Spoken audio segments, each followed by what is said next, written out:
You can tell him I said it. Leave your bitch alone.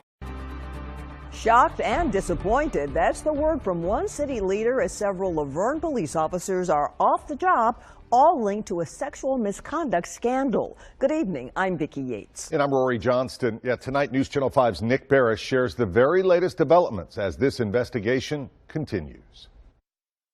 Several Laverne police officers here are caught up in something of a scandal. Everything from inappropriate sexual conduct, sexual harassment, lying, and word is, that's not the end of it. Shocked and overall disappointed with our police department and what's happened. Newly elected Alderman Kara Hobbs says since the story broke on Friday, she's been flooded with constituent calls. It's been really frustrating from a leadership standpoint to have citizens' questions and concerns regarding this, and I'm learning the details right along with the general public. Here is what we know. An internal investigative report documents explicit and graphic detail of officers involved in sexual misconduct, some of it happening while on duty and on city property. 5 have been fired: Patrol Officer Megan Hall, Patrol Officer Juan Lugo Perez, Sergeant Lewis Powell, Detective Seneca Shields, and Sergeant Henry Ty McGowan.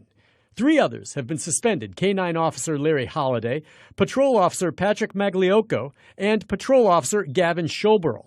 Hobbs says details of the investigation made public so far have shaken public confidence in the PD. There's definitely going to be a time period where we're going to have to really emphasize rebuilding the trust of our community. Yeah. Police Chief Chip Davis issued a statement saying, in part, the actions of a few do not represent the entire department.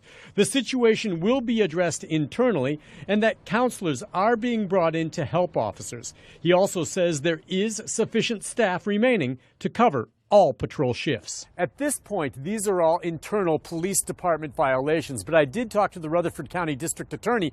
He says at this point there's no evidence of criminal activity, but it's something he will be watching very closely. Nick Barris, News Channel 5. All right, Nick, thank you. By the way, Laverne's Mayor Jason Cole said he thinks the situation is unacceptable. His top priority is rebuilding the trust between the department and the public. You can read more on the report right now on newschannel5.com.